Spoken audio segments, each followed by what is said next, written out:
In this video, I'm gonna be giving you a tour of my most used makeup products in my professional makeup kit. So let's get into it. So I'm gonna take you through my most used items in the order that I actually do the makeup. So the first thing I always start off with is skin prep. Now, despite me being an esthetician, I actually don't do too much skin prep. I like to keep it super simple, and I have two main moisturizers that I like to choose from.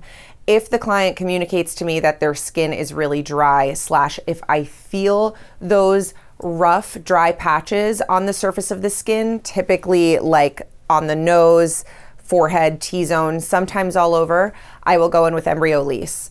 This is the La Creme concentrate. Like when somebody talks about Embryolisse, they're usually talking about this product, and it's a makeup artist's favorite for a reason. It really does moisturize and provide a smooth surface for the makeup to go on top of, and I rarely have longevity issues with this. If the skin is super oily, you might have longevity issues with this. Now, if the skin is not super dry, or the client expresses that they get oily or that they're more acne prone, I will go in with Skin Smoothing Cream. This is much more friendly towards acne prone and oily skin.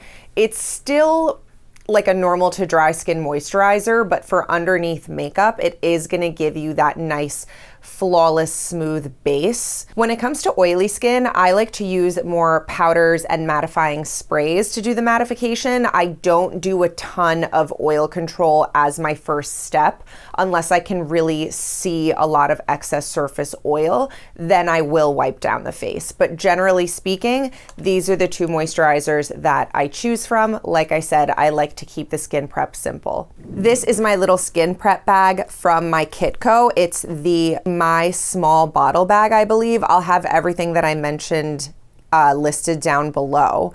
However, this is where I like to keep all of my decanted, condensed / already mini skin prep items. So I do keep Embryolisse and Skin Smoothing Cream in here. If I really need to wipe down the skin, I usually keep a toner or two in here. So I just have one of the toners from my aesthetics treatment room that I can wipe down the skin with if it's super oily, or if there's a lot of texture and I need to give a light exfoliation with a cotton pad, I will use that. Now, if the client expresses that they have a perspiration problem, or if it's something that proved to be problematic from maybe their makeup trial, if it's a bridal client, then I will go in with Stop the Sweat by Alcone. This also works really well for the underarms. So that's my anti-sweat skin prep product. I'm not a big fan of blurring primers, but this Touche Eclat Blur Primer from YSL actually really pleasantly surprised me. I don't find that it like bunches up underneath the makeup or creates a really slippy, slidey surface like the silicone primers that claim to blur usually do. So this is also something that I used a ton this year in my kit. Now, if the skin is super dry or more on the mature side and the client would like a very glowy base, or if it's just something that I think would look good on the client, I will go in with another makeup artist favorite. This is Weleda Skin Food. It is fragrant and it is very emollient, so this is not something that I would use on everyone, and it's certainly not something that I would use on my acne prone skin every day. For lip care, I had two favorites this year. The first one is Lip Smart. I'm not sure if regular consumers can get this, but if so, I will link it down below. It's something that I get from a professional aesthetics distributor. Sometimes when you just put lip balm on top of crusty lips, it doesn't work, and it doesn't create a smooth surface for the lips, whereas I find when I use this at the beginning of the makeup application, by the time I get to the lips at the very end, the lips are pretty like healed and smoothed over with this. It's really good stuff. And then if I know the client wants a super natural, translucent, rosy lip, I will actually use the RMS Lip Lights. This is one of the pH adjusting shades. Super moisturizing, super natural, but definitely gives enough color that it looks like enough makeup with a full face. So after I've applied skincare and lip care, I will usually go in with eye patches. I don't always do this, especially if the client has a lot of sensitivity on their skin, but these eye masks, I I've struggled to find the right eye masks that don't contain too many ingredients, because a lot of the times when you're doing makeup, it's like the first time you've encountered their skin and you really don't know enough about the client to know what's going to irritate their skin. So again, I try to keep skin prep simple. I like these because they're fragrance free and they really do work without having too complex of a formulation, and they do really tend to stay on the skin well without sliding down a ton. So these are the Dermatology Brightening Eye Masks. My brides tend to love these as well. So for brows, this is something that I got into like a pretty consistent routine with this year when doing makeup. So pretty much always I will spray a spoolie with the Blue Marble setting spray. This has been decanted into a smaller container, but this is like a heavy duty setting spray. So it actually does have some hold in the brow hairs, almost like a hairspray, right? But when I spray this and it makes the brow hairs a little bit wet, it creates a great surface to then go in with powders, because the powders will stick to that wet surface. So, you know, when you're working with brow pencils and brow pomades, you run the risk of things coming out too dark, too thick, too heavy. Whereas with powders, the problem is it's hard to get them to stick to the skin, and it could take a little bit longer to build up the color where you need it. So I find that with this spray and these powders, I really get the best of both worlds in that regard. So this is the Senna Brow Book. Sometimes I do need to mix colors together, but other than having to mix sometimes, I find that I have every single color I need in here for every single client. I have never had to reach for an eyeshadow or another brow powder. It's all in here.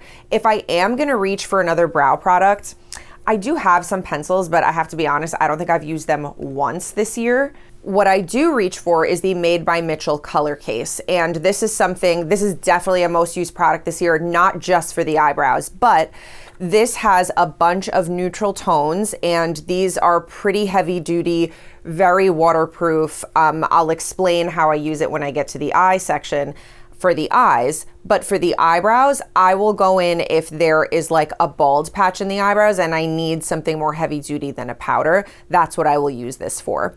There aren't too many cool tone medium shades, but I find that if I mix this brown with one of the more beigey shades, I can get that like ashy brow color that I usually need. So basically, like you would use one of the Anastasia brow pomades, that's how I use these in the brows. Lastly, for the brows, and sometimes I'll wait until the very end of the application, but while we're talking about brows, I use the Got to Be Glued hair gel. Again, this is not going to be the most skin-friendly thing for every single day. However, this, like if it could get, you know, my mohawk to stay up when I was rocking a mohawk, this could definitely tame the most unruly of brows. I don't find the need to spend a ton of money on fancy brow gels. This is tricky to work with. You need to kind of practice and not use too much product. And just like anything, you know, there's a specific way that you need to use it, but this is definitely my most used brow gel of the year. After brows, I usually go in with concealer and carve out underneath. And I was using eye primers for a while because most concealers do tend to crease. However, I find that the MAC Pro Longwear concealers don't, and they do make a fantastic eye base. So I've kind of eliminated the eye primer step, although I do still keep them in situations where I want a more sheer eye base, let's say. But for the most part this year, I have been using MAC Pro Longwear concealer both under the brows and as a base on the eyes. To be clear though, I'm actually not a huge fan of these under the eyes. On some areas of the face I might use it, but really I like this under the brows and on the lids as a base. I'm not a huge fan under the eyes. I am a big user of peach and pink based color correctors. Some artists think that it's not necessary for everyone, / if you have a full coverage enough concealer, you might not need it. I always notice a difference in a bad way when I don't use a corrector. So for me, that could mean that the concealer itself has a pink undertone. Like if I were to use it on a warm skin tone, you don't necessarily need a corrector. You just need something with a different undertone. However, my favorite concealer type products that I use as correctors. This one from Dior, I use on a lot of people. This is in the shade 3CR. I believe that stands for Cool Rose. If I need to darken this up and I want to use this product because I only have it in one shade, then I will mix a drop of Danessa Myricks Color Fix in, and that will make it more rich and more vibrant. So really, you know, through mixing, you don't necessarily need every single product in every single color. If I want something super lightweight for the inner corner / correcting under the eyes, more often than not, I will use the YSL Touche Eclat in the odd numbers as color correctors. The even numbers tend to be a little bit more yellowy neutral. The odd numbers tend to be a little bit more pink peach. My most used eyeshadow palette by far this year was the Viseart Matte Neutrals in the petite version. This is my own personal one, so I have one for me and one for my kit. Mine looks a little messy because I don't clean my personal makeup as often, but this has all of the neutral colors I need for the most part. I do have some like warmer options and some cooler options, but more often than not, I'm starting off an eye makeup look with this palette. In my kit, I keep it in one of these FIXY palettes. FIXY and Tinyprokit have been my main source for empty palettes, but these little shadows are from the Viseart Petite Matte Neutrals palette, and then these shadows are from the Natasha Denona Glam palette. In the beginning of the year, I definitely was using these a ton, but not so much towards the end of the year. I just kind of got used to using the Viseart Matte Neutrals. And then this black I use a ton, and it's from Cozzette. It's a single shadow. So, and then I have a white shadow. I believe this was from Makeup Geek. Rest in peace, Makeup Geek. But any white matte shadow will do. Sugar Pill has really good single matte shadows as well. So this is my shimmer palette. The one I use the most in here is called On Ice, and it's by Give Me Glow Cosmetics. They now come in smaller pans, which when I replace it, I will replace it with the smaller pan, but this is the best champagne eyelid color. Because it has a little bit of warmth and a little bit of coolness to it, whenever a client, you know, isn't necessarily wearing like there's no strong gold motif or no strong silver motif in their jewelry, or maybe like their skin tone is super neutral, or if they have a warm skin tone but they want a cooler eyeshadow, then I will go in with On Ice. It's just super versatile. Brides, bridesmaids, basically anybody who wants like a neutral champagne shimmer. On Ice by Give Me Glow Cosmetics. So this is my little pink palette that I curated. A blushy look is something that I tend to do a lot and that I did a lot this year. These are some shadows from the Makeup by Mario Ethereal Eyes palette. These are two blushes from La Femme Cosmetics that I get from CameraReadyCosmetics.com that I use on the eyes a ton, and sometimes I use on the cheeks. These matte pinky shadows are from Devinah Cosmetics. Beautiful. And then these are two of my favorite shimmers of all time. They are from Glaminatrix Cosmetics, which I believe is an Australian company or something where you have to pay astronomical shipping, but they are the best shimmers. They have a whole line of beautiful shimmers called the Glistening Creations, I believe. And if you're in the market for like neutral or fun, super sparkly, super shiny shimmers, I recommend placing an order from them and just eating the shipping, because you don't need to use your brush wet. You don't need to reapply your base. They're just really solid shimmer colors. In terms of toppers, I have two favorites. This is my little topper palette in my FIXY palette, and this is a little single shadow from a K-beauty brand called Clavu. So this is the Master Crystal Reflector, this white one from Makeup by Mario.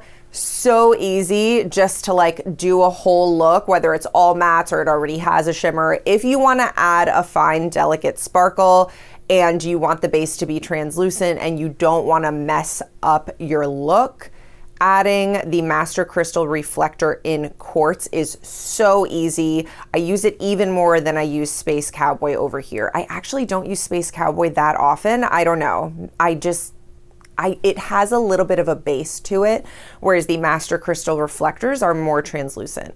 And then Space Cowboy is amazing, don't get me wrong, but for some reason, more than Space Cowboy, like to get that effect, that wet glimmery effect, I have been going for this K-Beauty shadow even more. It's just slightly more magical to me and much less expensive. So if you wanted to try Space Cowboy, but were already placing some sort of K-Beauty order, I recommend trying this Clavu shadow in the shade SP4 Glam Brown. So back to the Made by Mitchell color case. This is what I use like as my go-to for eyeliners and any sort of like smoky, smudgy base. Also in the waterline, I love to choose from any of these creamy beige colors. If I want to do a brown waterline, I have a bunch of different browns in here. This cool dark brown is amazing for like an almost black but not quite black eyeliner. If you're doing smoky eyes, they can get a little bit dull and patchy if you're working with powders alone, especially on deeper skin tones. So you really do need a creamy base, and this is just so easy to use as brow pomades, eyeliners, smoky eyeshadow bases. The only thing I won't use these for is all over the lid bases because they are a touch too thick and dry for that. I find that because they're so thick, if you use them in that manner, they kind of like crease and then set instantly. It's weird. But as eyeliners, smudgy bases, all of those things, waterline, you know, nude eyeliner in the waterline, amazing. The last thing I will say about this is I don't like using it on the face. I was really excited to have this as an option for like cream contour and sculpting and stuff, but it's just too thick. It's for the eyes and eyebrows only, in my opinion. I only carry 2 mascaras in my kit, and I have never felt the need to get anything else or get anything more expensive for that matter. Most of my products are high-end. This is somewhere where I think the drugstore does it better for sure. So my main mascara is L'Oreal Lash Paradise Waterproof. Waterproof 9.99999 times out of 10 I'm using, which means I am almost always using this as my client's mascara. Now, if during their trial they really had an issue with this for some reason, or if they insist that they hate removing makeup at the end of the day, then I will go in with a tubing mascara. Tubing mascaras don't build volume as well, and they're not as sticky as a traditional waterproof mascara. So I like a stickier mascara because it's easier to bond the false lashes to the natural lashes when the mascara is sticky. So again, 9.99999 times out of 10, I will go for this. However, in the rare instance, the rare scenario where I am not using this, I will use Essence Bye Bye Panda Eyes. Now, tubing mascaras, once they start to get a little old, they start to flake off the eyes really easily. So it is an item that I need to replace often. And because I don't use it often, it really should be a less expensive item. Like if I'm replacing this a few times a year, I don't want this to be super expensive. So it works really well. It does kind of like, you know, go bad quickly, not where it would be unsafe, but where it just becomes flaky and less usable.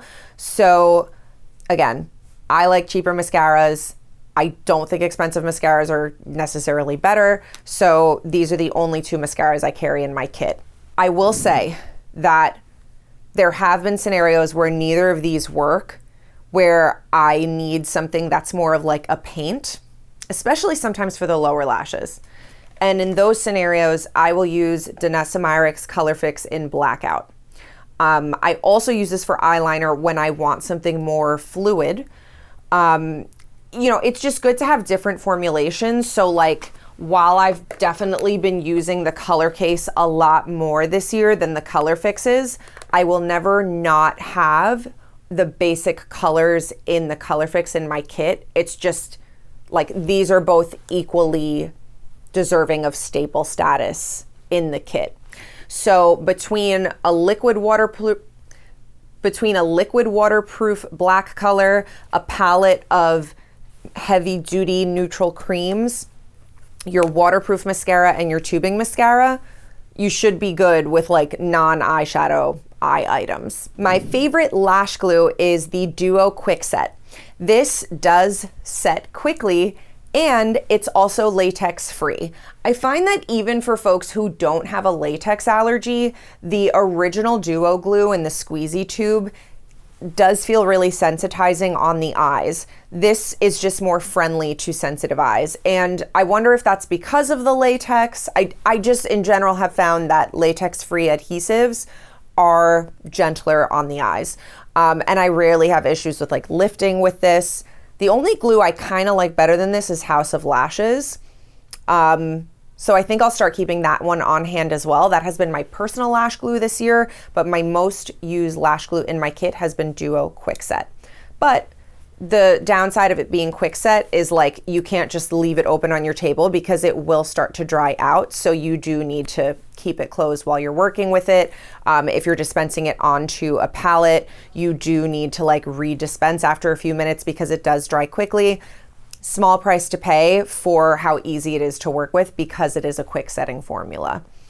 That brings me to my most used lashes of the year.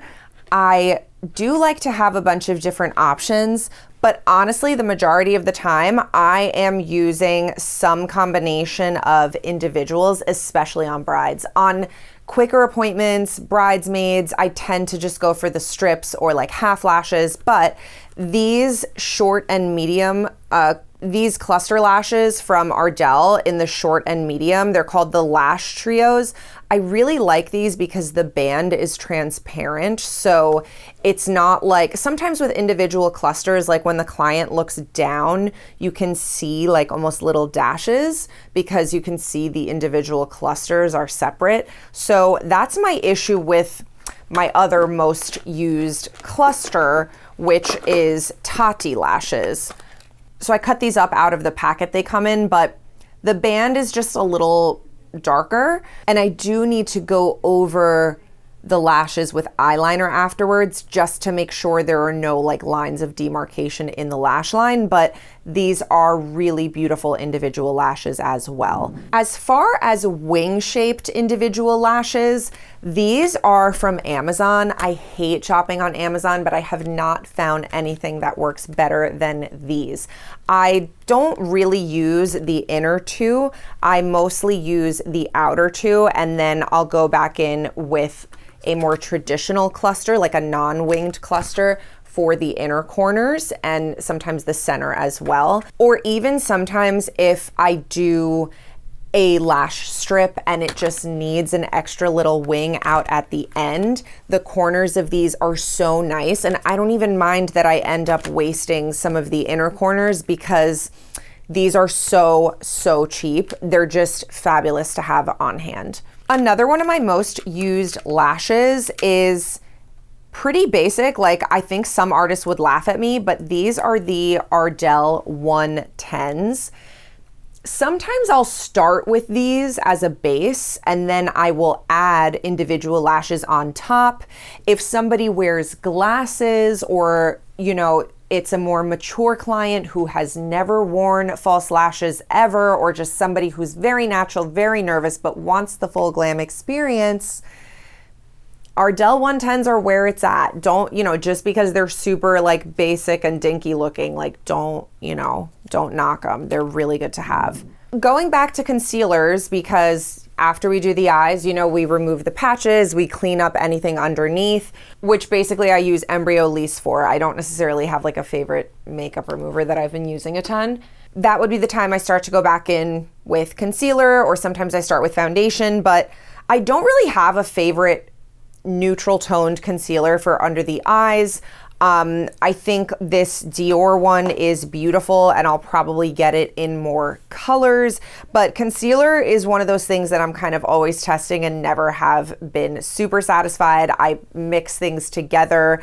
Something that I do love, I do find that the YSL and the Dior are very crease resistant. So when I go on top with something that is beautiful but not crease resistant, it does help. And that thing for me is these NYX Bear With Me concealers. These are inexpensive. I don't like to keep inexpensive products in my kit. However, I cannot resist these because they look absolutely gorgeous on most skin types, including mature. Oily skin, these might be a little bit too dewy, but you know, we have ways of counteracting that. They come in a lot of different shades, and under the eyes, they do crease, but if I use it with a crease resistant color corrector, I'm usually fine. And I like to keep them because they make really beautiful concealers / even foundations sometimes for all over the face as well. Adding coverage around the nose or the center of the chin, any of those stubborn areas where I don't want to go in with something too heavy like MAC Pro Longwear Concealer. These are beautiful for all over the face. So I do really like these. If I want something more matte, I really like this Jouer concealer, and I'm a fan of the color range on these as well. You rarely find something as light and as neutral as this. For foundations, I have two most used items. I keep all of my foundations and loose face powders in here. This is another Mykitco bag. This is the large My Bottle bag or something. Again, we'll have it listed down below. Here I have the Face Atelier Ultra Foundations, medium buildable coverage, satin to dewy finish, but with their matte setting spray, but with their ultra matte spray, mattify beautifully as well. I find that even on oily skin, sometimes it's best to go in with a hydrating foundation because sometimes oily skin does have texture that needs to be blurred, and these have a cyclomethicone base. So basically that means it's a silicone that behaves like an oil, but these foundations are oil-free. So they last really long. They work super well for like that dry, crusty acne situation that a lot of people have when they've been like assaulting their skin with actives before an event.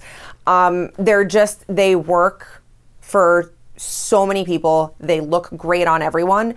The only issue is like they will get shiny on oily skin clients or depending on the climate that you're in. So I recommend pairing it with the mattifying spray, or if you work in a much hotter, more humid climate than I do, then maybe it's not the foundation for you, but it has been my most used foundation of the year. Other than MAC Face and Body, I don't have the original bottles of this because I actually purchased these from somebody in the original makeup kit split Facebook group, which I will link down below because that's a great resource if you don't want to buy 10 different $40 foundation shades and you simply want to split something with somebody.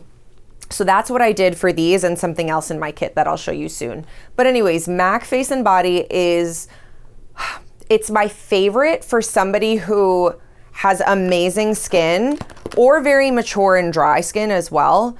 And I just don't want to ruin it with makeup. You know what I mean? It looks like almost nothing on the skin, but it just makes your skin look better.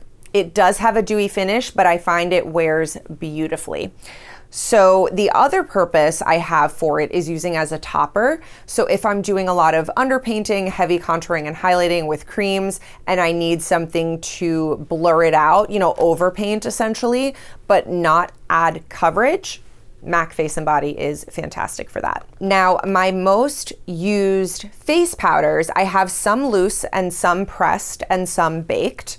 They all serve a different purpose. I don't think I'll ever stop stocking the RCMA No Color powder. That could change though, because my favorite powder this year was the Kimchi Chic Puff Puff Pass powder. I have it in the original and I have it in the lavender. And this powder is so beautiful on oily skin, dry skin. I find that the original has just enough pink to do a little bit of brightening under the eye when you don't want that like pink under eye. And they actually just came out with a pink one that I'm so excited to get. So they have a version of their No Color powder that I want to try. I haven't tried it yet. It's formulated slightly different than the Puff Puff Pass, but the Puff Puff Pass has been my favorite this year by far. Now, if I want something a little bit more yellowy, Laura Mercier Ultra Blur has been amazing, but it smells weird. So I'm gonna try the yellow one in the Puff Puff Pass formulation as well. Kimchi Chic is a more affordable brand, so I tend to try expensive things first, but then when I discovered the kimchi powders, I don't think I'll go back. I think I'm gonna get them in every single color, and they work better than a lot of high-end powders that I've tried. My favorite pressed powders are the By Terry Hyaluronic powders. The individual powder, I believe, only comes in the translucent, but this palette has been my baby this year. And it does come in a darker variety as well, but I tend to just use them as setting powders, and I find that everyone I work with like has a color in here because they are translucent. You know what I mean? So I'm usually setting under the eye with these. So like all the way down to the deepest skin tone, like, you know, this could make a really nice under eye powder because it doesn't add a lot of coverage. So anyways, there is a darker variety if you want to use this kind of like all over the face. I mainly use these as like brightening powders because they're so lightweight. Like I use them under the eyes. Anyways, I haven't needed the darker shade myself because I don't use them all over the face. So this one has a little bit of a pink tint, this one has a little bit of a yellow tint, this one's a little bit peachy, and this one's a little bit more golden bronze. These have hyaluronic acid and they are super hydrating on the skin in addition to setting. So for the kind of makeup I do, more fresh, dewy, I have my loose powders when I really need to powder, but when I just need to finish, these are incredible. And it's so easy because it's just a little palette. The only thing is these go bad really quickly. You do have to replace these like 1 to 2 times a year. Now, if I want a more satin finish powder with a little bit of coverage, I'm gonna cry because these have been reformulated and like thus discontinued. But these are the Sephora Micro Smooth powders in the old formulation. The reviews on the new formulation do not look good, so I will probably be checking out the Kosas powders. I don't know what I'm gonna do, but these were my most used baked face powders in 2024. I have 3 shades. I use them as setting powders, bronzing powders, you know, just depending on the skin tone. And I have a couple of darker shades in another palette as well somewhere. These little ones are from Pat McGrath, and this is like a K-Beauty brightening powder, but these Sephora Micro Smooth powders I definitely used the most from my like baked powder palette. Contour powder is something I struggle with. I find that heavy contouring really looks best for a certain type of look. It tends to be the most flattering when you like have a fake tan. I don't know. I like those really popular like heavy contoured looks just don't always work for my clients. And I do have a little bit of a heavy hand with makeup. So I have found that these products are pretty sheer and very blendable. So if it's really light skin, I have this K-Beauty product. K-Beauty is great if you want something that just translates a little bit softer on the skin. If you yourself have really light skin, I've used this on myself. I've used it on countless clients. Obviously, I'm running out of it. Like you may have noticed that this is like one of the only products that I've hit pan on. Part of that reason is because I use so much of it because it's so sheer, like it's very forgiving. So I just go in and, you know, keep adding more. So that could be a good thing or a bad thing, depending on how you look at it. But regardless, I have used this a ton this year. This is the Saemmull Single Blusher, but it's not a blush, it's a contour powder. I will have the shade listed below. And then this is the Viseart Contour and Highlight Palette. I'm not gonna open it because I took the magnets out and had these in another palette, but I'm just showing them to you in the original packaging today. These 3 colors are beautiful for contouring. Not too ashy, not too warm, work on a variety of skin tones. You yeah, just really solid contour powders, and they come in a palette. The highlights are nice, but I don't use them as much as I use the contours, so I do recommend getting this palette on sale because in my experience, I only used half of it a lot this year. Moving on to blush and like creams and liquids other than foundations and concealers that I use on the face, I have to mention the Danessa Myricks Vision Flush. So I really wish these came in more colors. I have all but one of the colors. I have a hot pink, a warm peach. I'm sorry, there are 6 colors and I own 4. This is a neutral brown, and then this is like a cherry red. And I mix these with lip colors. I use them as blushes. I use this neutral brown as a contour on so many different skin tones. You can mix it sometimes with like a darker foundation or a lighter foundation just to make it a little bit more neutral and spreadable, because these are so magical. Like, they're not too dewy, they're not too matte, they're not too sheer, they're not too full coverage. Basically, whenever I want to make something easier to work with, I will mix it with this, or I'll use them by themselves as face colors. I really wish these existed in more shades. That's the only thing I don't like about them. I have also used this peach to mix in with concealers to make a color corrector if I just need my YSL to be a little bit more vibrant, but I don't want to add as much coverage as the Color Fix would give. These are like a lot more forgiving than the Color Fix. This is the Rare Beauty Blush in Bliss. I use this a ton. Before I really got into using this one, I was into a bit of a brighter blush. So if that's you, the shade Happy is stunning as well. I have these 2 super light pink, like almost white on some skin tones, blushes from K-Beauty brands. This one's from Novo, this one's from Lilybyred. The Lilybyred has a strong fragrance, but it is lighter and a little bit less powdery than the Novo one. So for myself, for every day, I'm gonna go for something that's a little bit more pigmented and less fragrant. So that's the Novo one. But the Lilybyred one, for somebody who isn't bothered by fragrance, if I wanna do the pink under eye thing, but like blend the face powder and concealer into my blush, slash if I want just a kiss of pink on a skin tone like mine, or if you want a true hot pink blush on a really light skin tone, K-Beauty is where it's at. I have not found a blush that's this light of a pink from mainstream American or European brands. So these definitely changed the game for me this year, and I use them all the time, like on almost everyone from light to medium skin. Now, this from Dior, people don't like it. Like, people are always like, this is so ashy, this is not pigmented. It's a little bit pH adjusting. So on a deeper skin tone, it's gonna have a similar effect on the skin that these K-Beauty blushes have on light skin. This is a great blush.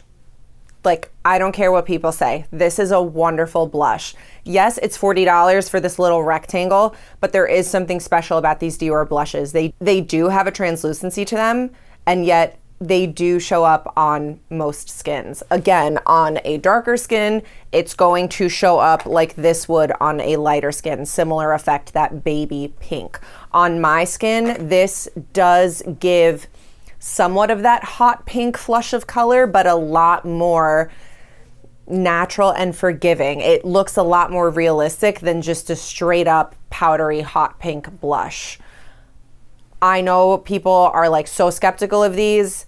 I'm telling you, if you're a professional and blush is a big part of your look, these are definitely worth trying. So this is the pink color. I also have the Dior Backstage blush in the cherry color. This is, again, just fabulous, as opposed to a straight up powdery hot red blush. This has a translucency to it. It's buildable, it's more forgiving. It comes off a lot more natural on the skin. And I know red blush is super popular right now. So I think with like a sheer red cream or liquid blush and this one, you will be so set. for most skin tones. I think very deep skin, this won't show up. But if you have a face where more buildable colors tend to work better for you, then this is fantastic as a red blush option. I use it all the time. This is another item I got from the original Makeup Kit Split Facebook group. These are many of the MAC Studio Fix powders, and they were repressed into these smaller pans in the Kit Pack palettes.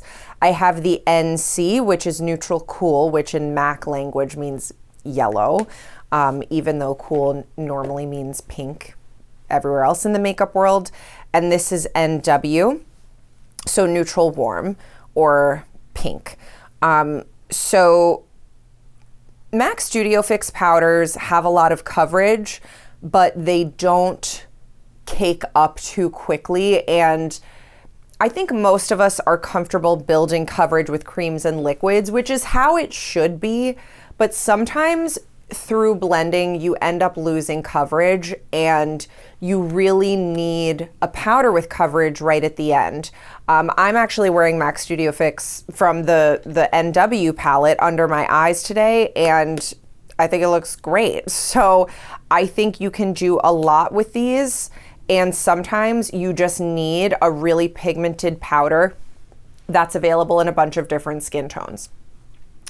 When you're starting out, doing everything with liquids and creams and then setting with a translucent powder is definitely the most efficient and cost-efficient way to go. But when you're at my level and charging what I charge, and people expect perfection, and I expect that of myself as well, having all of these different pigmented powders is a really great thing to have. The only problem is, if I were to keep them all in their individual packaging, it would be extremely space consuming, but this is a very fragile situation. And as you can see, I've already broken one. So, you know, pros and cons of different ways you want to organize your kit. I try to keep a little tissue in there just as a buffer, but you do just need to be careful with repressed products. So other than these K-Beauty powder blushes and the Dior powder blushes, I have two more most used powder blushes. One of them is the Laura Mercier blush in Chai. This actually is more pigmented than it appears, but it's a great neutral warm-ish blush. I wouldn't say it's barely there or anything. I would say it's just very natural and flattering. It's not too pink. And it works again on a variety of light to medium to like dark-ish skin tones. I wouldn't use it on a very deep skin tone. My favorite poppy blush, like my favorite blush that gives like a pink pop on medium dark deep skin tones is Laura Mercier Strawberry. Beautiful color, and it has a little bit of warmth, so it's not going to come off too pastel. And then if I want something more neutral, kind of like Chai, but for a deeper skin tone, I'll go with something a little bit more cinnamony. So this color from the Blend Bunny Cosmetics Bare Cheeks palette has been awesome. And then my other most used color from this palette is this one called Just a Touch, and that's exactly what it is. It looks almost like a tan color, but it does give a little bit of a flush once it hits the skin. Like it has the slightest amount of pink to it, which is so interesting. Like I can't see that in the pan, but once it hits the skin, it does give that little bit of a flush. So unfortunately, I haven't been using the rest of the palette too much. It does come in handy sometimes, but as far as my most used blushes in this palette, it's definitely these two when I need something super neutral for super light skin or deeper skin. Highlighters, I don't know. I've tried to become a cream or liquid highlight girly, but It just didn't happen this year. So I'm gonna be honest with you and show you my favorite powder highlights from the year.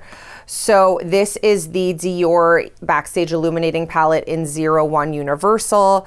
Unfortunately, this guy did pop out, so I have to be careful, but I use all 4 of these colors all the time on the eyes, on the face.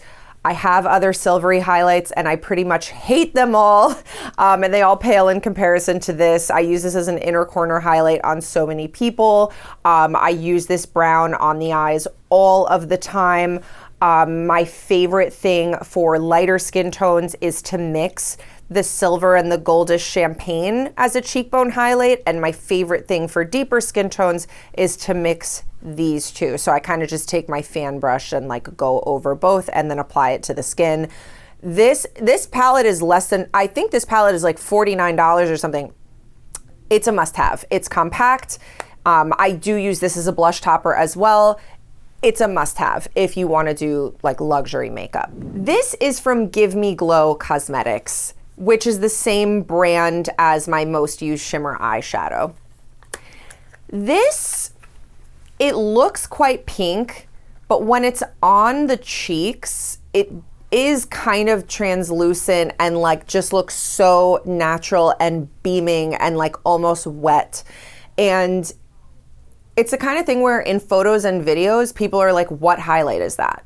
Whereas I feel like that's something that often gets lost on camera is the highlight. Whereas this has like a special quality to it, and again, works on so many different skin tones. So if you like something that really gleams, I've tried some of their other colors and they're not the same. This one is in the color You Want a Peach of Me, face and body highlighter. So this has definitely been one of my most used highlighters, this and the Dior for 2024. Moving on to lips.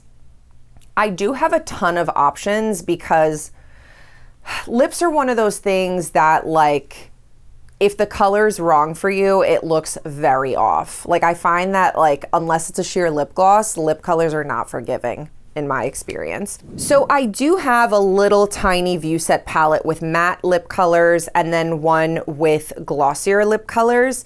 And I have to be honest with you that I don't reach for traditional lipsticks as much this year. I've been reaching a ton for more glossy stains. So my 3 very most used lip products this year are these 3 Glasting products from Roman D, another K-beauty brand. So I'll put the colors down below, but basically I have like a rosy shade, a cool light pink shade, and a warm light brownie peachy nude shade. They're sheer enough that they're quite forgiving.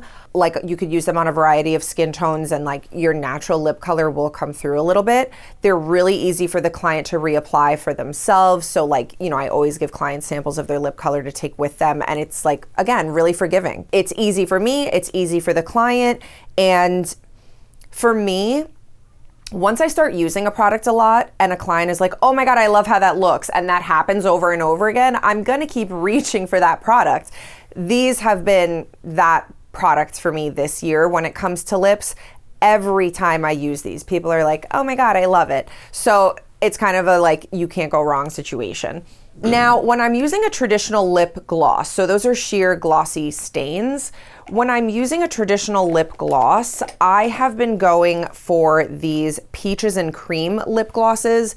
These are from the UK. I know I'm really annoying with my like international products, but I like to try different things. Like I get tired of what's available here, and sometimes I feel like I have to go overseas to find that perfect product. So apparently that's how I feel about lip gloss. But I would say my most used gloss from this range is this one in the shade Bear. So as you can see by comparison, this one has the most mauve to it. So I find that this mimics a lot of people's natural lip color really well. And these don't have quite as watery, shiny of a look as these Roman D Glasting products. I've also mixed the Roman-D together with the Peaches and Cream glosses if I just want to adjust the color or the finish. So these are definitely my most used lip glosses and lip products in general of the year. So lip pencils are something that I have so many of. Like, I definitely have like at least 15. But these are the 4 that I reach for time and time again. I like try to reach for others and I'm always like, no, those aren't working. So this is the Milani Color Statement Lip Liner in 03 Nude. Perfect mauvey pinky shade. This is like my favorite personal lip liner, I would say, as well, but great for any more cool toned nude lip. This is a little more neutral than the Milani one. The Milani one's a little more pink, but this is the Sephora Lip Liner to go in the shade 17 Light Brown. It's unfortunate, I don't love the texture of these Sephora lip liners to go, but I'm definitely a color person, and I just feel like when it comes to a light, neutral, slightly pinky brown, this is my favorite lip liner color that I have in my collection, and I reach for it all the time. It's just a little dry, which can have a little bit of a cheaper feeling and can take a little bit longer to build up, but I deal with it because it doesn't harm the longevity or the look of the makeup. It's just a little bit of extra effort on my part. This is Ben Nye Lip Liner. This is Ben Nye Lip Color Pencil in French Roast. Very rich, dark brown. Great for lining lips with warmer lip colors, or if you're using a nude lip on a deeper skin tone and need that rich outline, this is great for that as well. So many scenarios where I reach for this rich brown. It's my favorite brown liner I've ever tried. The Ben Nye lip pencil formula is very emollient yet long lasting. So it's easy to apply, but it does kind of have the lasting power of a drier formulation. So I did buy like 7 more of them, but I just can't get into those colors as much as this brown one. If these 2 colors, the Milani and the Sephora, came in the Ben Nye formulation, I would be so thrilled. And my final favorite lip pencil of the year is the Graftobian Lip Liner in Crushed Berry. This is a great deep red with a hint of neutrality, and even when I'm doing a red lip or a burgundy lip, I do like the outline to have a little bit of brown in it. It just looks a lot more forgiving, like it belongs on a face, you know what I mean? Similar concept to like doing a brown lip liner surrounding like a lighter nude color. I use this for all of my red and berry lip situations. With the exception of this Sephora one, because I'm pretty confident I could find a replacement for this if I tried, I could not see myself ever not having these lip pencils in my kit. They are all crucial. The last category is facial mists and setting sprays. We already talked about the Blue Marble for using in the brows. I will occasionally use the Blue Marble on the face as well. This is what the original Blue Marble packaging looks like. It actually has a Blue Marble in it. This is the gentler version of Green Marble. I'm a very skin focused person. The Green Marble is like too intense. Like, I'm not doing stage makeup and all of that. So Blue Marble is intense enough. Anyways, the times I do use Blue Marble on the face instead of just in the brows, I'm usually spraying the body with it if I'm doing chest makeup or arm makeup.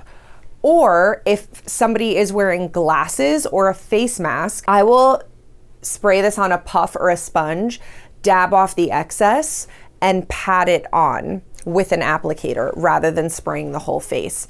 It's just too sticky and tightening for all over the face. It just doesn't feel comfortable for the client, and I find it's more effective when it's super gently and super carefully sponged or dabbed on. Now again, generally I don't feel I need something quite as heavy duty, so my run-of-the-mill setting sprays that I love to use are the Charlotte Tilbury Airbrush Flawless Setting Spray and the Skindinavia Makeup Finishing Spray. This one is slightly dewier and the Charlotte Tilbury is slightly more mattifying, but I don't think you need both. Both of them like set the makeup and enhance the longevity of the makeup. And then I have two other mists where I control the dewiness and the matteness, and these are both by Face Atelier. This is original packaging, the mattifying spray. This one, I got a bigger bottle of it, so I decanted it into a small spray bottle. Face Atelier Face Finish it's very similar to MAC Fix Plus, very similar effect, but I like this better because it's fragrance free and it's oil free. Does MAC Fix Plus have oils? I like the formulation of this better. I don't exactly remember why, but I like the formulation better, and it's formulated / designed to work well with my main foundation, the Face Atelier Ultra Foundation. So it's a system, it works together.